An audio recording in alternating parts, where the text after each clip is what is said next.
Hello, dear friends, and thank you for watching another painting time-lapse. Today is going to be a tutorial focused on how to paint hair. And I'll be using this painting from earlier this year as the demo because it's one of my most detailed hair pieces I've ever done. And as usual, I have a longer 60-minute version of this tutorial on my Patreon where I go over how I painted not just the hair but all the other parts of the piece, talk about my color mixing, and also contains hundreds of hours of exclusive content, and you can find all of it at patreon.com/happydartist. All right, let's jump right into the demo. By the way, I'll be listing all of my art supplies in the video description as usual. So the first thing I'm going to talk about is color. As you can tell, my subject is an albino looking unicorn creature, and she is going to have a light bluish, kind of silverish hair. Even though I want her hair to be a light silver blue, I'm still going to start off this first color blocking layer by introducing colors from her skin tone. So you get some rosy tones as well, even though in general the hair is supposed to look more blue. And this is because you want your hair to feel like it's growing out of your subject's head. And you want the light that shines onto the skin of your subject to be bouncing off of the hair, which is right next to the skin. So even though it might feel unnatural, like on the screen right now, you see that the hair is pretty much the exact same color as the skin. Starting off with these colors lays down a foundation to allow for your hair to feel a lot more cohesive and naturally tied in with the rest of the body. And after the first layer is complete, obviously, usually if you're oil painting like me, you will be building more layers on top of it. And so you'll definitely partially cover up the first layer you laid down, but some of those foundation colors will still peek through, and it'll give a nice subtle effect to make your entire painting feel more cohesive and make your hair feel like it's more integrated with your subject.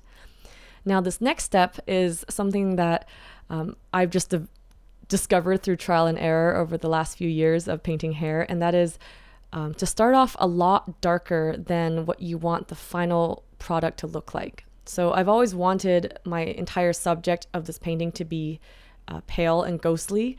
So even though I wanted the hair to be like almost like a light silverish blue, at this step for the second layer, I am going in with pretty much the same dark blackish blue as the background and using that to start to refine the different sections and chunks of the hair just to give it some more detail and more life. And this may seem very unnatural, but even when you're painting really light colored hair, it's good to lay down darker colors first, because when it's time to paint the individual strands of hair to give it that beautiful organic detail, you want those strands of hair to be painted with a lighter color, which means you need a darker background in place for the lighter colors to stand out visibly. So for this piece, I wanted my hair to look like it was fading into the background. So that's why towards the bottom edge, I'm pretty much using the exact same color as my background and gradually working my way to lighter tones as I get closer to the top of the head. But yeah, for this bottom part, it almost seems like I'm painting someone with dark blue hair or black hair, when in reality, it's just kind of an illusion that I give off in order for the lighter strands of hair to stand out. And that's something that we will be seeing in the next step. But before we get to that stage, I want to talk about something that I think is also equally important, and that is how to get your hair looking from one big kind of blob to actual lifelike hair that has a lot of individual strands, a lot of texture, and just in general feels more realistic. And obviously with hair, there are probably hundreds of thousands to millions of strands of hair on each of our heads. And if you try to force yourself to paint each strand, it's going to be almost impossible, and it's very intimidating to approach your painting that way. So what I like to do is to start sectioning off my hair into individual chunks. And instead of forcing myself to try to paint thousands of little strands, I try to maybe just ask myself to paint dozens of little chunks or sections.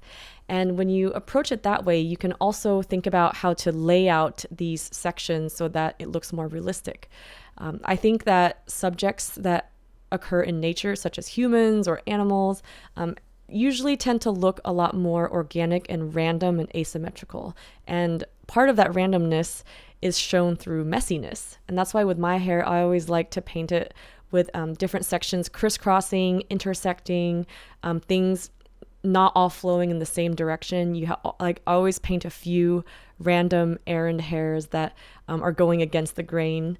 And these little random flyaway hairs are what breathe life and personality into the subject, and what makes the character feel less robotic or less like a 3D rendering and more like an actual spirit, an actual being that you can connect with.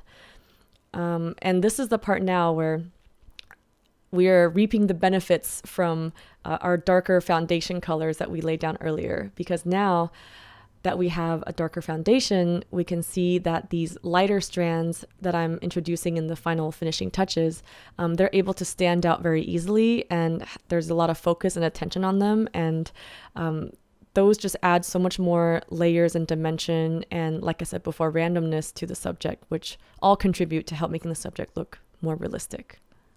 And we're almost done. During these final stages, I am actually lightly glazing parts of the hair with a pinkish tone, just so that the blue of the hair doesn't look too disjointed from the rest of the character, who has a lot of rosy and pink skin tones as well. And this is kind of tying back to what I mentioned first, is that if you want your hair to look like it's naturally growing out of your subject's head, you have to really make sure to sprinkle on some of those common colors around your hair, and take some of the colors from the skin tone, from the background, and introduce it into the hair so that the hair feels like it's integrated into the environment and integrated into your subject. And that about wraps up today's tutorial. I hope it was useful. If you guys have any requests on what other body parts or just different things you'd like to see me make a tutorial for, feel free to let me know in the comments. I'm always open to hearing your suggestions and would love to continue making videos that can help you with whatever art goals you're trying to accomplish. And since I am still under self-imposed quarantine because I'm too paranoid to go out into the real world, I'm extending my spring sale into a summer sale. So for 15% off of your entire order of prints and originals, you can enter the code SUMMER at happyd-artist.com. And the sale will end August 31st. Thank you to Skillshare for sponsoring this video and supporting the art community. Skillshare is an online learning community with thousands of inspiring classes for creative and curious people. Especially during these stressful times, diving into an artistic hobby can be a great way to express how you're feeling through creative self-discovery. Skillshare's thousands of online art classes make it easy for you to accomplish real growth towards your art goals. Whether you're interested in learning painting, drawing, design, photography, there's always a class for you. I've especially loved the classes that focus on how to use art as a form of self-expression, such as this one taught by Mary Andrew on drawing as self-discovery, and this one on discovering your creative voice taught by the wonderful Chantel Martin. Skillshare's affordable premium membership, which costs less than $10 a month, gives you unlimited access to all of their tens of thousands of classes. So join more than 7 million creators in learning with Skillshare today. The first 1,000 people to click the link in my video description will get a free 2-month trial of Skillshare Premium. Thanks for watching, and I'll see you in the next one. Bye!